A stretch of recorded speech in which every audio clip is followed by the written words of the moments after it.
ఏం కావాలి? మీతో కొంచెం మాట్లాడాలి. నాతోనా? ఏమిటో చెప్పండి. ఆ రంగారెడ్డి ఎవడు? ఎలా పోయాడు?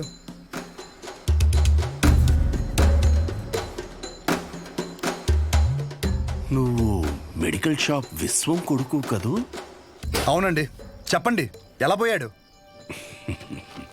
ఇప్పుడు ఆయన గురించి నీకు తెలుసుకోవాలని ఎందుకు అనిపించింది? ఆయన పోయాడు సరే, ఆయన ప్రభావం నా జీవితం మీద చాలా ఉంది. చెప్పండి స్వామి, ఆడు ఎలా పోయాడు?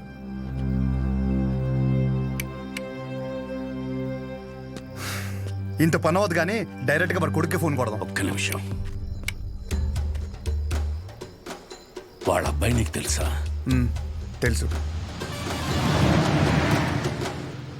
చెప్పండి, వాడెవడో చెప్పండి. నువ్వు ఆయన ఎవరు అని తెలుసుకుంటే ఆయన్ని ఎవడు అని పిలిచే అవసరం ఉండకపోవచ్చు. ఒక మనిషి తాలూకు ఆవేదన తన సొంత బతుకు మీదైతే అది వాడి జీవితం అవుతుంది. కానీ అదే మనిషి ఆవేదన తన చుట్టూ ఉండే 10 మంది కోసం అయితే అదే రంగారెడ్డి జీవితం. 6 అడుగుల మనిషి.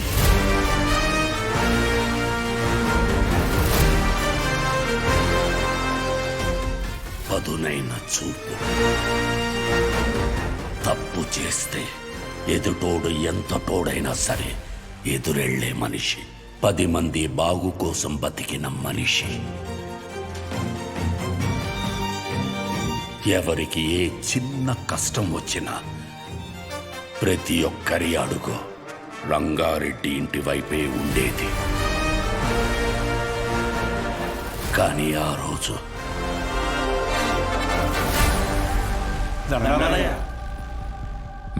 గుర్రం సెంటర్లోని షాపులు ఖాళీ చేయమంటున్నారయ్యా. ఈ విషయం నాకెందుకు చెప్తున్నారు? ప్రతిదానికి నాకేంటి సంబంధం? నేను చేయలేను. కావాలంటే కోర్టుకెళ్ళండి. మా గురించి మీరే మాట్లాడాలయ్యా. కష్టం. నేనేం చేయలేను. ఇబ్బంది పెట్టకండి. బయలుదేరండి. అయ్యా షాపులే మాకు ఆధారం అయ్యా.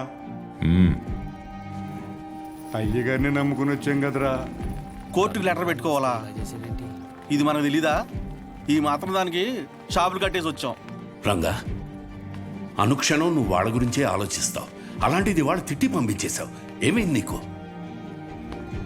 జనాలకు ఏదైనా సమస్య వచ్చినప్పుడు ఒకడు అండగా ఉన్నాడంటే వాళ్ళు పోరాటం మర్చిపోతారు. సమస్య వచ్చిన ప్రతిసారి వీడి వైపు చూస్తారు. జనాల కోసం ఒకడు బలంగా నిలబడితే అది బలం అవ్వదు, బలహీనత అవుద్ది. సమస్య వస్తే వాళ్ళు దానికి ఎదురెళ్ళాలి కానీ ఒకడి కోసం ఎదురు చూడకూడదు. పద, బండితి. ఎక్కడికి? ఎమ్మెల్యేని పలకరించొద్దాం. రా. షాపులు మొత్తం ఖాళీ అవ్వడానికి ఒక 20 రోజులైనా పడుతుంది. షాపుకు లక్ష్య ఇచ్చి దండం పెట్టేయడమే. మీరు క్యాష్ రెడీ చేసుకోండి. ఎవర్రాది?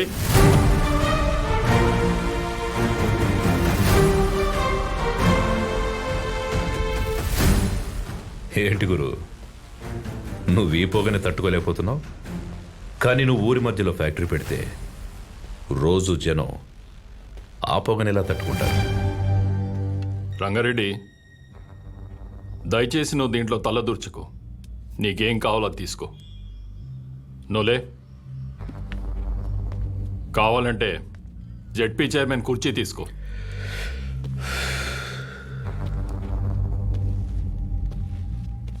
నేను జనాల కష్టాలు మాట్లాడడానికి వచ్చాను. కుర్చీలో కూర్చొని కబుర్లు చెప్పడానికి రాలేదు. మొత్తం 140 షాపులు ఇక్కడ ఖాళీ చేస్తే ఎక్కడికి వెళ్తారు? ఊరి చివర కాంప్లెక్స్ కట్టిస్తాం. ఊరి చివర అంటే ఇప్పుడు మెడికల్ ఎమర్జెన్సీలో మందులు కావాలంటే అంత దూరం పరిగెట్టాలా? కాంప్లెక్స్ కట్టేంత వరకు జనాల వ్యాపార పరిస్థితి ఏంటి? ఏదో ఒకటి చేసుకుంటారు. వివరంగా ఒక మాట చెప్తాను విను. ఆ గుర్రం సెంటర్లో షాపుల జోలికి రాకు. వాళ్ళ పొట్ట కొట్టకు. ఫ్యాక్టరీ పెట్టి జనాన్ని కష్టపెట్టకు. దయచేసి వదిలేయండి. ఇది నా విన్నపం.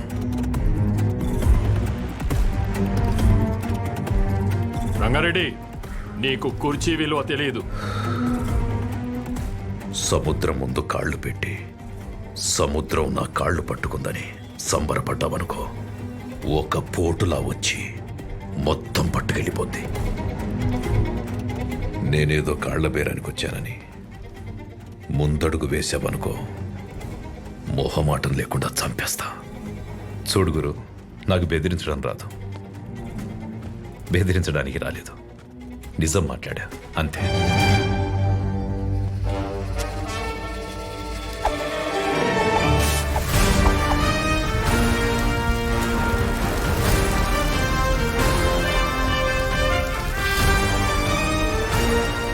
అన్నా జనాలు కోర్టుకు వెళ్తారంట అన్నా.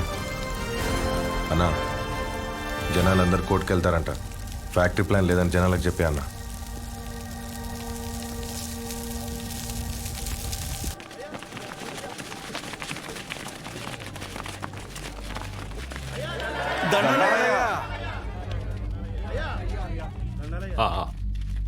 ఫ్యాక్టరీ వస్తే మన వాళ్ళందరికీ ఉద్యోగ అవకాశాలు వస్తాయనుకున్నాను, కానీ పొల్యూషన్ పెరిగి ఊర్లో వాళ్ళందరూ అన్యాయం అయిపోతారని బాధేస్తుంది. అందుకని కష్టపడి మీకోసం ఆ ఫ్యాక్టరీ ప్లాన్ లేకుండా ప్రభుత్వంతో పోరాడి మరీ ఒప్పించాను. సంతోషం అయ్యా.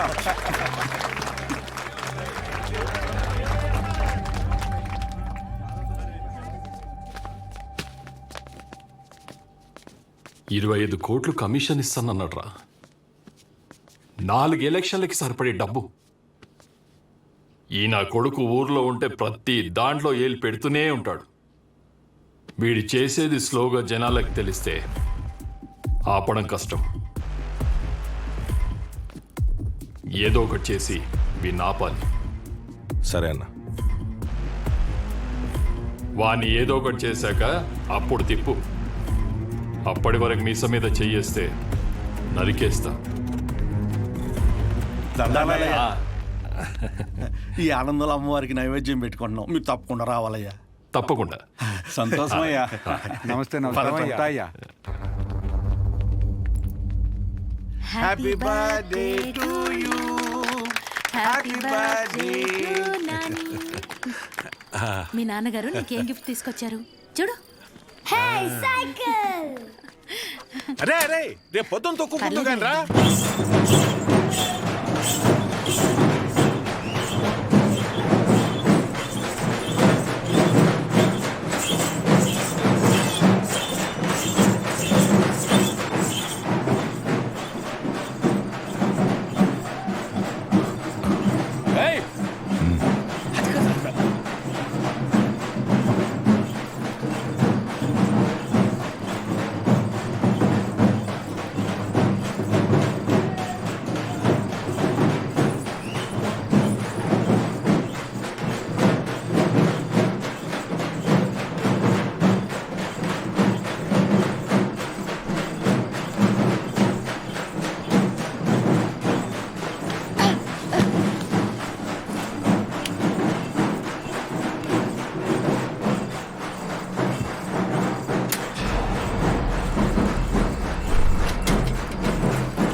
శివయ్య, చెప్పురంగా.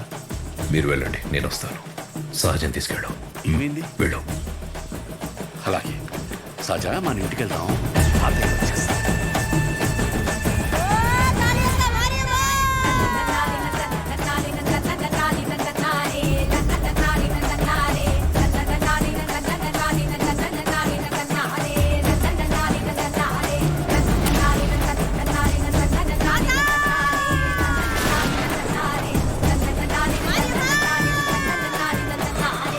మోహమాట పడకండి, రండి.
నాయన నిన్ను కాపాడబోయి ఆయన చనిపోయాడు.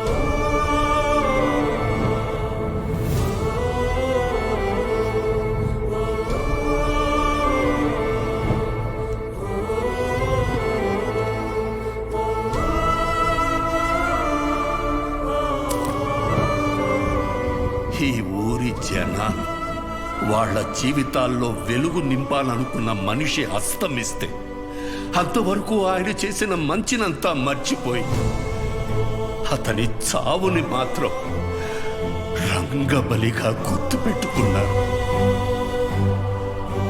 ముందు జరిగిన మంచినంతా మర్చిపోతాం. చివరిగా వచ్చిన నిందని చుట్టూ 10 మందికి చేరుస్తాం. ఇంతేనా మనం? రంగారెడ్డిని చంపిన మనిషిని ఎమ్మెల్యేని చేశారు. ఇప్పుడు ఆయన కొడుకును కూడా ఎమ్మెల్యేని చేశారు ఈ జనాలు. ఆయన వల్ల బతికిన వాళ్ళకు కూడా కనీసం ఆయన ఎలాంటి వాడో కూడా తెలియదు.